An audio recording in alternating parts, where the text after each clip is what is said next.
Bonjour, je suis André Chabert et je travaille à l'ACTA. Je vous propose de faire un bilan des observations de terrain que nous avons faites dans le cadre du projet Casar Arena. La question traitée dans cette présentation est quelle méthode pour observer les pucerons et leurs auxiliaires en grande culture? Les méthodes employées sont les suivantes. Les observations visuelles qui consistent à regarder 10 fois 10 plantes consécutives. On note le nombre de pucerons, le nombre de plantes porteuses de pucerons, le nombre de momies de pucerons, les auxiliaires de grande taille, de type coccinelle, cirfe et chrysope. Nous avons fait des aspirations avec un aspirateur thermique, surtout en Rhône-Alpes. On aspire pendant 2 minutes avec des ponctions de 5 secondes sur la végétation en se déplaçant à chaque fois. Les insectes sont aspirés et triés au laboratoire. On comptabilise les pucerons, les momies, les auxiliaires les plus fréquents comme les araignées et les coccinelles. Les cuvettes jaunes sont mises en place dans les parcelles et sont relevées de façon hebdomadaire. Dans celle-ci, il y a de l'eau et on collecte ensuite les insectes à l'intérieur et on identifie à l'aide d'une loupe binoculaire ensuite les quantités de pucerons et d'auxiliaires volants, dont les araignées. Dans le cadre du projet ARENA, nous avons appliqué ces méthodes selon deux types de protocoles, les simples et les élaborés. Pour les observations visuelles, dans les deux cas, on a observé 100 plantes une fois par semaine. L'identification de routine a été faite au groupe et au genre. Dans le cas des cuvettes jaunes, dans les protocoles simples, les piégeages ont été faits pendant une semaine par mois et dans les protocoles élaborés, une semaine sur deux. Les aspirations n'ont pas été faites dans les protocoles simples, cependant elles ont été faites dans les protocoles élaborés une fois par semaine. Ce tableau présente les différents organismes que nous avons observés au cours du projet ARENA, à gauche, et à droite le graphique. Les captures et les observations les plus importantes concernent les pucerons, qui atteignent plus de 50 000 individus. Les araignées sont aussi très fréquentes, 40 000 individus. Les opilions sont assez fréquents dans les cuvettes jaunes. Les momies de pucerons et les cires sont relativement fréquents, de l'ordre de 3 000 individus. Les hyménoptères parasites ont été aspirés seulement en Rhône-Alpes. Il y a eu environ 3 000 individus collectés. Les coccinelles et les chrysopes sont plus rares. Ce graphique présente les résultats obtenus concernant les pucerons et les momies avec différentes méthodes d'observation. En termes de résultats moyens par année, les aspirations de 2007 sont supérieures à celles de 2018 et 2019. Par contre, dans les cuvettes jaunes, on a capturé nettement plus de pucerons en 2019. Les observations visuelles sont homogènes entre les années. Ceci est à relativiser parce qu'en effet, dans le réseau, on n'a pas toujours le même nombre de cultures. Donc on peut remarquer que le taux de momie est assez constant euh, entre les aspirations et les observations visuelles. Ce graphique présente les abondances des différents groupes d'auxiliaires selon les méthodes utilisées. Quelles que soient les années, les aspirations capturent surtout les microhyménoptères parasites et les araignées. Pour les cuvettes jaunes, ce sont essentiellement les cirfes qui sont enregistrés, aussi un peu les araignées et quelques coccinelles et quelques hyménoptères parasitoïdes. D'une manière générale, pour les observations visuelles, les performances sont moins bonnes pour les auxiliaires, certainement à cause de leur mobilité. En effet, on observe quelques cirfes et quelques coccinelles et quelques chrysopes et araignées seulement. Cette figure résume les méthodes sélectionnées pour chaque type d'arthropode. Les observations visuelles sont pertinentes pour les pucerons et les momies de pucerons, les araignées, et un peu sur les coccinelles et les chrysopes. Les aspirations sont surtout dédiées aux microménoptères parasitoïdes et aux pucerons. Les cuvettes jaunes sont assez performantes pour quantifier les cirfes, les araignées, mais aussi l'arrivée des pucerons. Ce graphique présente un suivi dans une parcelle de maïs en 2018. La population de pucerons présente un pic, puis une décroissance. À ce moment, une augmentation des pucerons momifiés est constatée. Ensuite, les populations d'araignées et de coccinelles augmentent aussi lors de cette décroissance des populations de pucerons. Ce graphique présente l'évolution des pucerons et des auxiliaires dans une parcelle de blé. L'échelle de droite indique que le seuil de nuisibilité est proche. En effet, le pourcentage de plantes ayant au moins un puceron est proche de 50%. On peut se demander si on faisait des observations de pucerons avant le pic et d'auxiliaires, est-ce que cela pourrait donner une indication en vue de prévoir ultérieurement l'évolution des populations de pucerons et d'auxiliaires? On a généralement un pic d'auxiliaires environ 1 à 2 semaines après le pic de pucerons. Et ce pic d'auxiliaires pourrait être à l'origine de la régulation des populations. Ce tableau réalisé à partir d'échantillons de 2018 a été prélevé à l'aide d'un aspirateur dans des parcelles de céréales et de maïs. Il présente pour les 3 sites les déterminations des familles d'hyménoptères parasitoïdes capturés. La majorité des hyménoptères parasitoïdes sont bien des parasites de pucerons et sont présentés en jaune dans ce tableau. Ce graphique présente le nombre moyen de pucerons observés pour 100 plantes, pour différentes cultures et pour l'ensemble des 3 années du projet. Nous voyons qu'il est plus fréquent de trouver des pucerons sur du blé que sur de l'orge en moyenne. Ils sont également assez fréquents sur du triticale et encore plus fréquents en quantité dans le maïs. Par contre, les effectifs sont moindres dans les cultures de colza et de luzerne. Ils sont assez fréquents dans les intercultures et dans les associations présentes dans les intercultures. Sur le tableau de droite, vous avez le nombre d'observations pour chaque cas. Selon le même principe, mais avec une échelle logarithmique, vous avez les résultats des observations visuelles des auxiliaires selon les cultures. En culture de blé, les momies et les araignées dominent, ainsi qu'en culture de maïs. Dans ces dernières, les coccinelles sont aussi particulièrement présentes. Dans cette culture, certainement à cause des observations plus tardives, on retrouvera des populations de chrysopes. Ces données d'effectifs par culture peuvent être utiles pour anticiper le mouvement d'une culture à l'autre des pucerons et des auxiliaires. Ce graphique présente l'évolution des pucerons et des momies au fil des semaines durant les 3 années du projet. Il y a une relation entre la moyenne du total des pucerons capturés et les momies. Il est net que le pourcentage de momies augmente au moment où les populations de pucerons décroissent. On remarque que ces évolutions sont parallèles et qu'il n'y a pas forcément une relation de cause à effet entre le développement des pucerons et le pourcentage de momies. Ce graphique montre également l'évolution moyenne des pucerons capturés, mais cette fois-ci avec les araignées observées. Il y a également une forte liaison entre la présence des araignées et des pucerons. Néanmoins, dans ce cas aussi, nous ne pouvons pas surinterpréter ces évolutions de population concomitantes. Néanmoins, pour les hyménoptères et les araignées, nous connaissons bien leur potentiel de parasitisme et de prédation, et il est possible que cela soit en partie de la régulation biologique par ces auxiliaires.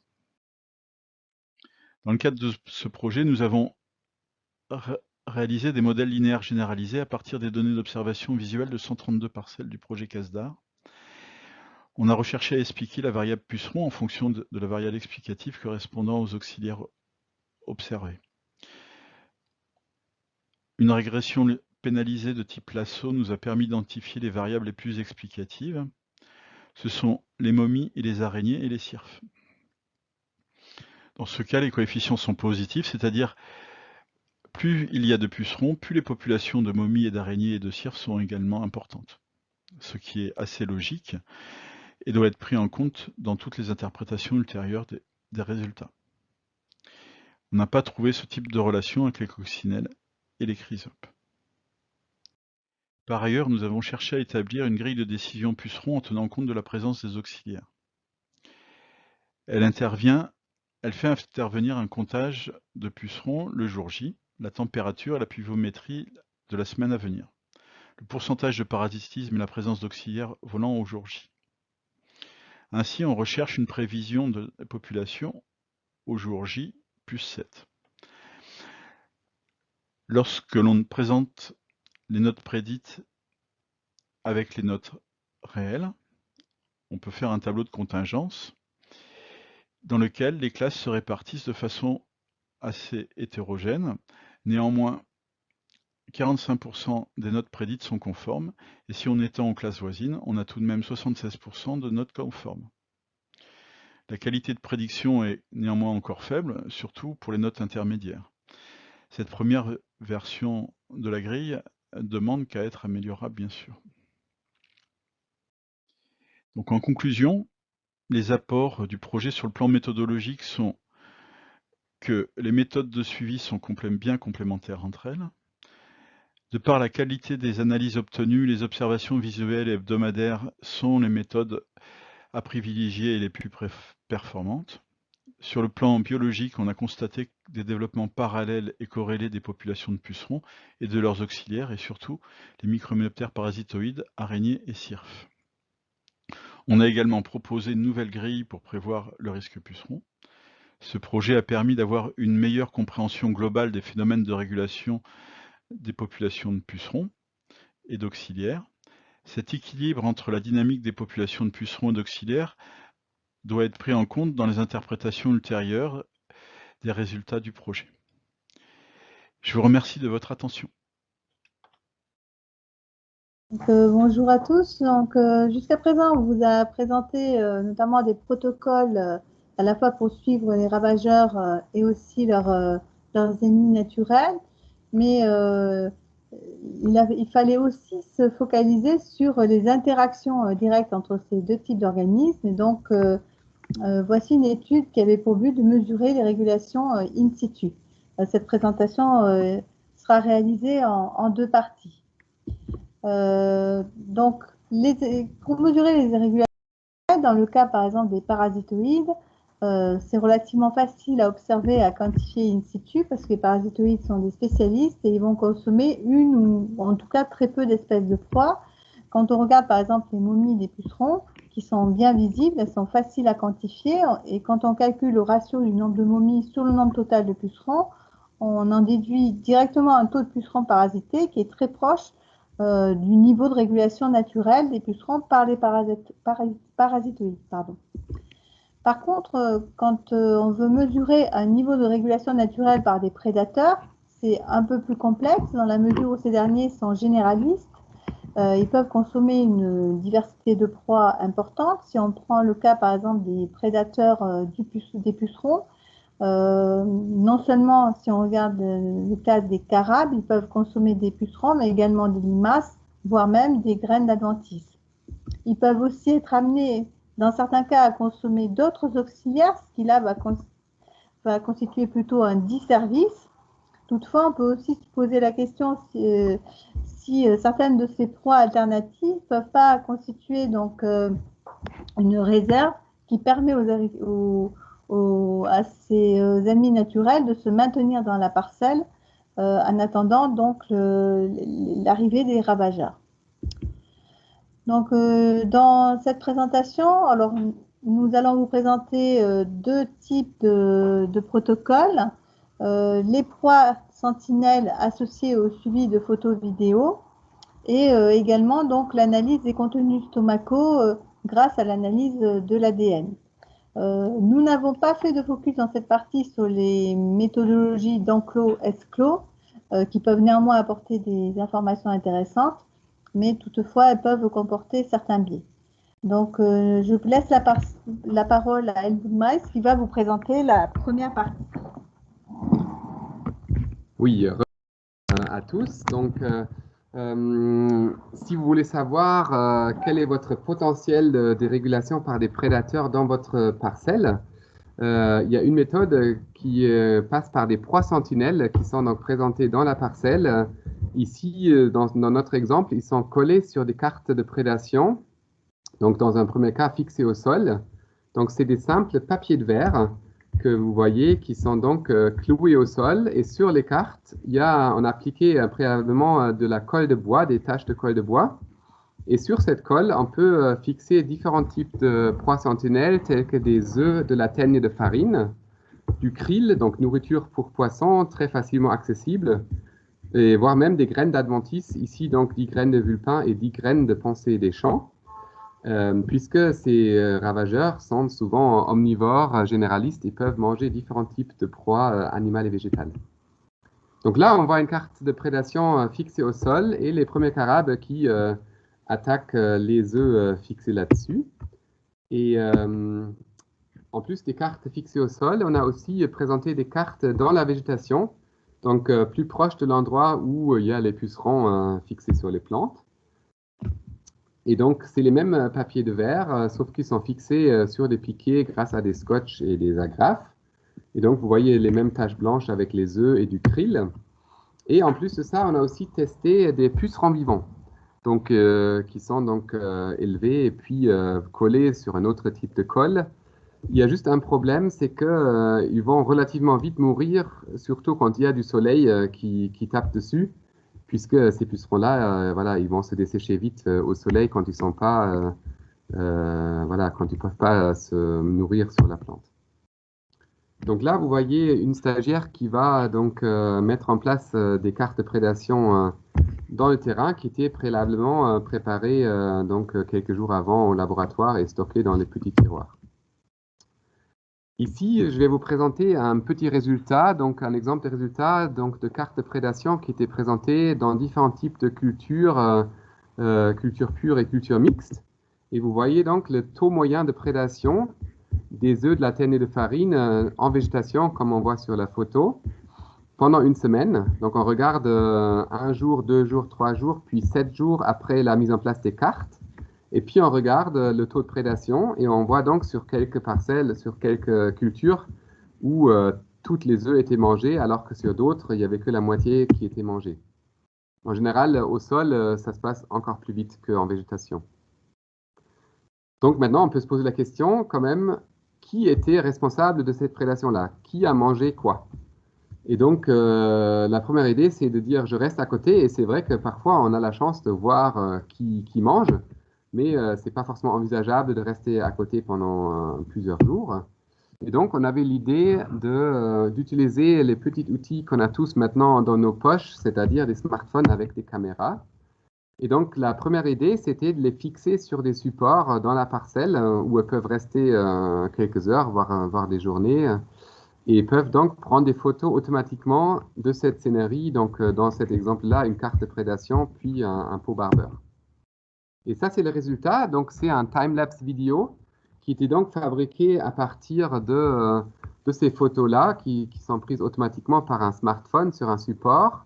Donc, il y a le smartphone qui prend automatiquement des photos, dans notre cas, tous les 2 secondes. Et donc, au bout de 1h20, on a récupéré ainsi 2500 photos qui peuvent ensuite être montées sur un time-lapse vidéo où, dans notre cas, vous voyez donc 24 photos par seconde. Et ça correspond à une accélération de 50 fois la vitesse réelle. Donc, vous voyez les carabes qui mangent les œufs, qui mangent le krill, qui mangent même aussi les pucerons, alors que dans cet exemple-là, il n'y avait pas encore de carabes qui s'attardaient beaucoup sur les graines d'adventice. Voilà, il faut un peu de place parce que ça fait quand même des fichiers assez lourds si on fait 2000 photos, mais sur les smartphones récents, il n'y a pas de souci. Une deuxième possibilité, c'est de juste regarder ces cartes et d'avoir la chance qu'on en arrive au bon moment et donc de filmer, faire une vidéo classique de la prédation qui se passe, donc à vitesse normale, sans support, ici donc avec un objectif macro, mais avec tout type de smartphone, c'est plus ou moins facile à faire. Donc, on a vu toutes sortes d'animaux, aussi des fourmis, aussi des cloportes. Il y a même des limaces qui peuvent manger sur les cartes. Voilà. Donc maintenant, je laisse la parole à Elsa Canard pour la deuxième partie des analyses des contenus stomacaux des carabes. Donc, l'analyse des contenus stomacaux des auxiliaires peut également nous renseigner sur leur action de prédation.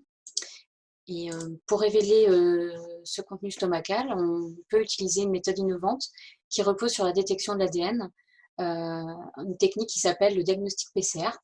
Donc, je laisse Ambre Sacco, qui fait son doctorat sur le sujet, vous présenter la technique en une courte vidéo.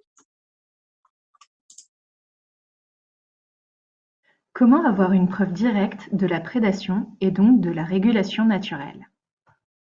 La première possibilité, qui vous a déjà été présentée, est la vidéosurveillance des événements de prédation. Une seconde est l'analyse moléculaire des contenus stomacaux de prédateurs. Grâce aux outils moléculaires, on teste la présence d'ADN de différents types de proies.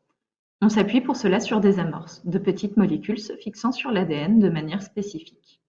Lors de la réaction de PCR, les amorces amplifient un fragment d'ADN. Leur présence est un signal que le prédateur a consommé la proie associée. Par électrophorèse, on est ensuite capable de déterminer ce que le prédateur a consommé. C'est le diagnostic PCR. Pour ARENA, les prédateurs, ici des carabes, ont été capturés vivants dans des pièges barbeurs à sec, puis isolés dans des tubes et maintenus au froid afin de ralentir l'activité des enzymes digestives. Cette phase de terrain a été renouvelée dans 2 parcelles de 5 régions à 4 périodes de l'année. En tout, 1819 carabes ont été sélectionnés et identifiés. En laboratoire, les individus ont été broyés et les cellules de proie lysées. L'ADN de proie présent a ensuite été extrait, puis à l'aide des amorces spécifiques, la réaction de PCR a été mise en place. La consommation de 5 types de proies a été testée et vérifiée par électrophorèse. 2 ravageurs, les pucerons et limaces, un autre ennemi naturel, les araignées, et 2 décomposeurs, les vers de terre et colamboles. L'objectif étant d'évaluer le compromis entre services de prédation des carabes et disservice à travers le temps et l'espace.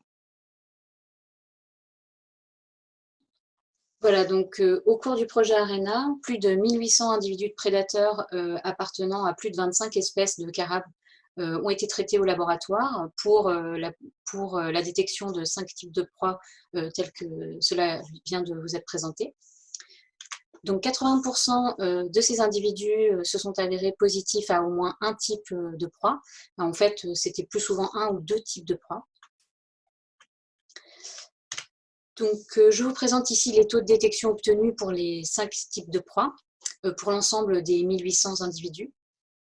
Donc, ce qu'on voit déjà, c'est que les décomposeurs, donc en vert ici, et en fait surtout les colamboles, qui ont été consommés par 65% des individus testés. Donc, ces décomposeurs représentent une ressource qui semble importante pour le maintien des populations de carabes. C'est une ressource qui est très souvent consommée par ces populations.